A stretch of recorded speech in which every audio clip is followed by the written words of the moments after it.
And good morning from the end of platform 3 at London Waterloo, where I've just arrived on a service from Chessington South. I'm here to have a look at the station before I catch the 0920 South Western Railway service to Exeter. To call Waterloo the 1848 terminus of the old London and South Western Railway belies the fact that for the whole of the 19th century the railway company saw this as just a temporary site, as they always wanted the line to terminate inside the City of London.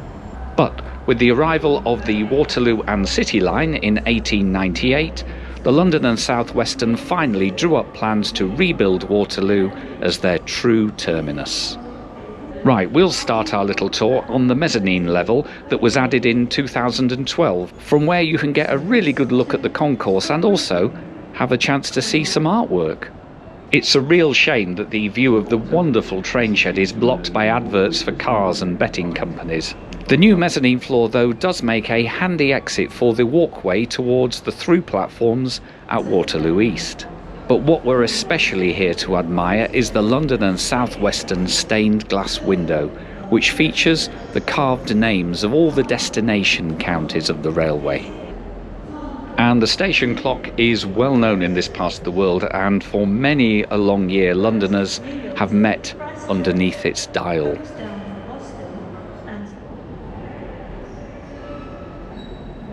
And down in the concourse is the large ticket office, and we can also get a good look at the National Windrush Monument. Then it's out of the main pedestrian entrance through the Victory Arch.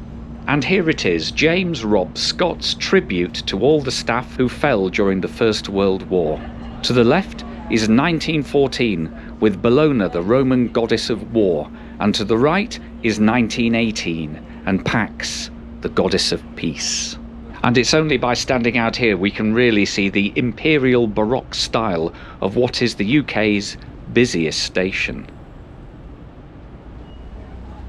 Right, my train is due to depart, so let's pop back in for one last look at Anthony Hunt's glorious curved roof over the old international platforms.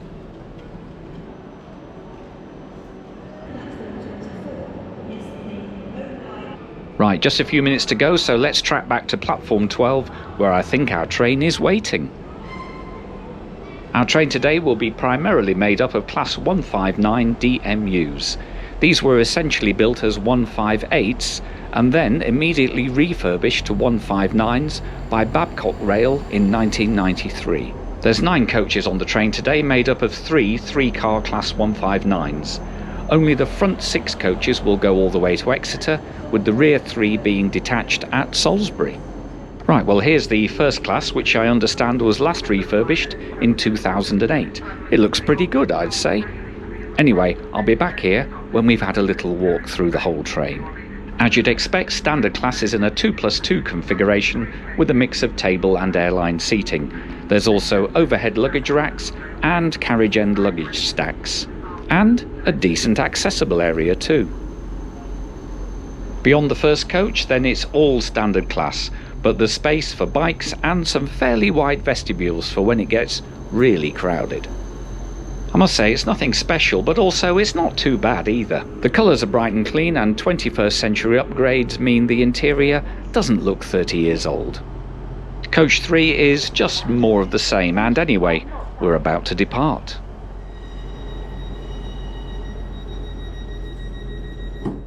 Our journey today will take us southwest out of London Waterloo through Clapham Junction and then Woking and up as far as Basingstoke on the electrified line to Southampton. At Basingstoke we will peel off on the non-electrified route through to Andover and Salisbury. At Salisbury we'll lose our 3 trailing coaches, and the front 6 will continue on through Tisbury, Gillingham, Temple Combe, Sherborne, Yeovil Junction, Crooken, Axminster, Honiton, Fenniton, Cranbrook, Pinhoe, and finally into Exeter Central. The train itself will continue for one more stop to Exeter St David's. The journey will be 275 kilometres or 171 miles long and will take 3 hours and 17 minutes. As we leave the station, we can see just how much longer those international platforms had to be. There's loads of big buildings on the run to Clapham Junction, and this brutal Met Police building is certainly a notable one. And of course it's always worth looking out for the MI6 building, which sits on the south bank of the Thames, described as being influenced by 1930s industrial modernism.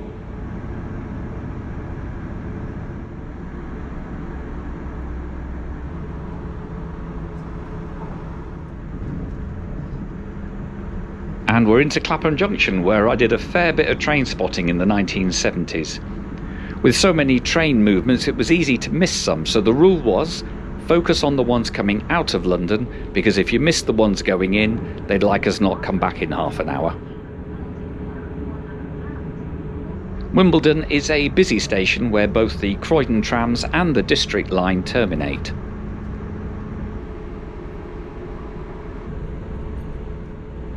Surbiton Station is a real Art Deco gem from 1937, which was designed by James Robb Scott. Remember him from Waterloo? And beyond Walton-on-Thames, our 159 gets to really stretch its legs.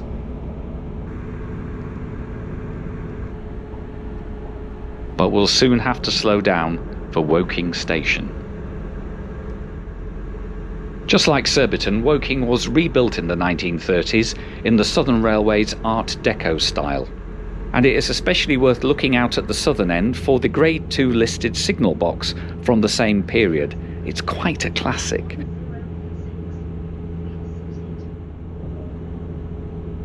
Right, let's have a look at this first class seat. Overall, the maquette and the design looks pretty good, and it sort of projects a good feeling of quality. The seat itself has a decent recline, and it is a bit of a faff, but there is a working power supply underneath the table. Luggage racks are ample for smaller bags, and they include reading lights, and also above is a coat hook, and rather than blinds we have proper curtains. Not bad at all. This main line to Southampton has a line speed of 100 miles per hour, and so our 159s can easily cruise at their maximum speed of 90. Basingstoke marks the point where the line for Southampton continues, well, south, but we stay in a southwesterly course for Salisbury.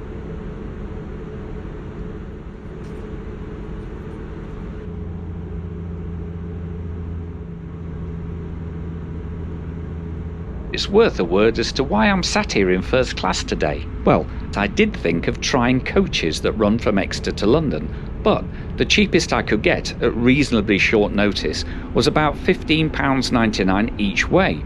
And when I looked on Trainline, there was a first class return to London that came out at about £27 each way with my rail card. Now, I think that was a much better deal. Andover is the home of the British Army, as Army headquarters are just to the west of the town. And that track to the right of the main line is the MOD Ludgershall branch. And as we cut through Hampshire, it is very evident that we are on chalk downs.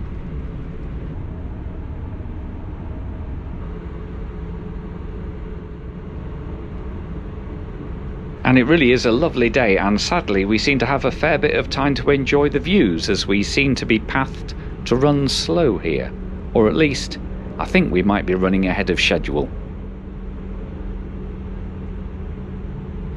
Salisbury is the major intermediate station on the route, and here the rearmost 3 cars will be removed, as only 6 will continue to Exeter.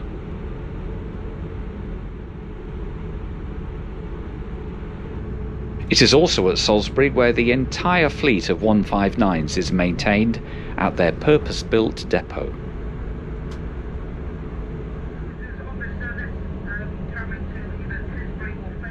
Once west of Salisbury, we enter one of the lengthy single-track sections of the line between here and Exeter.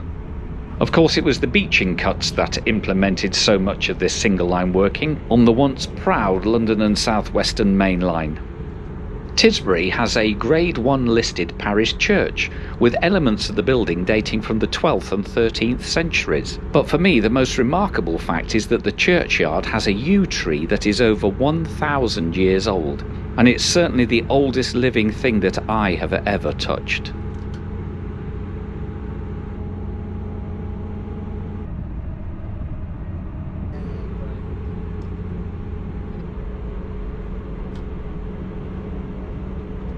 Gillingham in Dorset should not be confused with its better-known namesake Gillingham in Kent.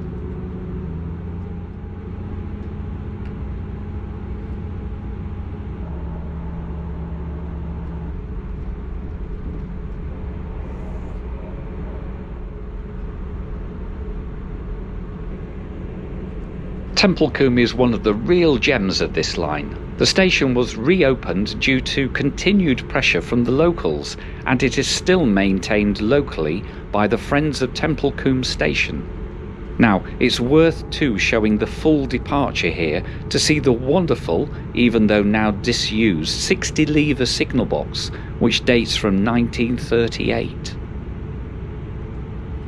And it's great to see that the line remains doubled for the next 11 miles from here to Yeovil Junction.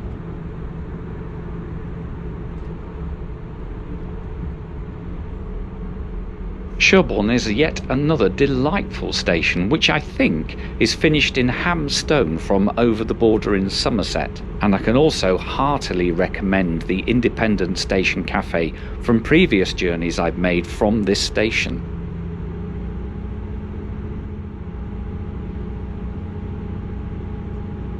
And soon Dorset gives way to Somerset, and we continue on west.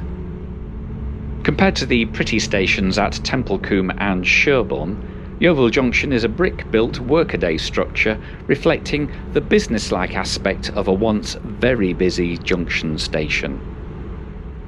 Signs throughout the station proclaim Yeovil as the home of British helicopters, as the Westland Aircraft Factory has been in the town since 1915, although it is now run by Italian manufacturer Leonardo.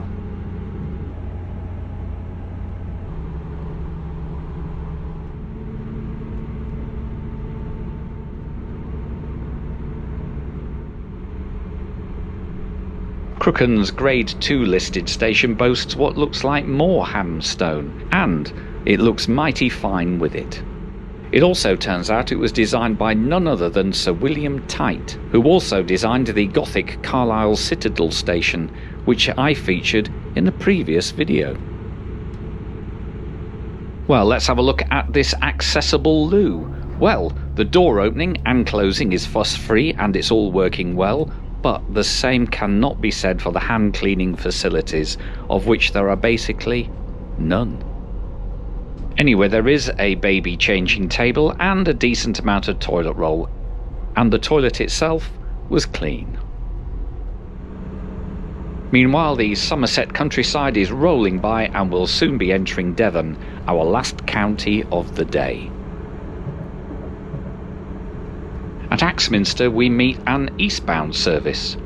There's effectively an hourly service in each direction on the line, with trains passing each other at various points. Therefore, a late-running eastbound train could actually delay a westbound train and vice versa. Isn't the Devon countryside looking lovely today? Although, by now I'm feeling like I've been on the train for long enough. There's no first-class perks apart from the nicer seat.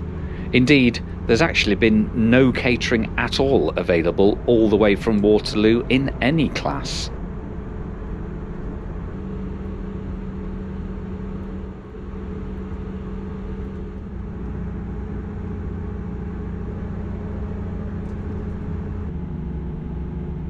Whimple is a pretty station and a pretty village, but not every train stops, so we sail on through. At Pinhoe we meet the 12:25 from Exeter St David's that has been waiting patiently for us. It's due to depart at 12:34 and we roll in at 12:35, so there's not too much delay for them.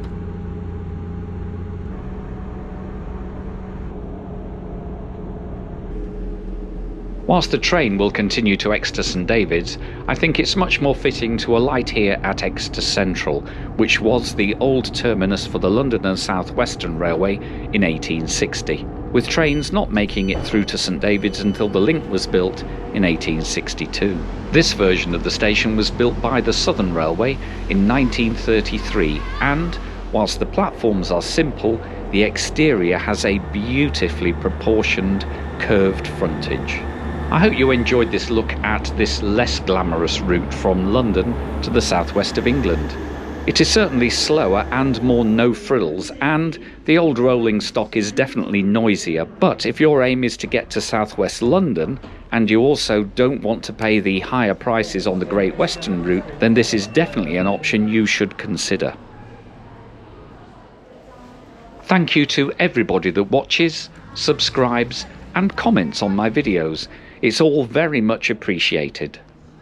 So, until next time, it's goodbye from Exeter Central.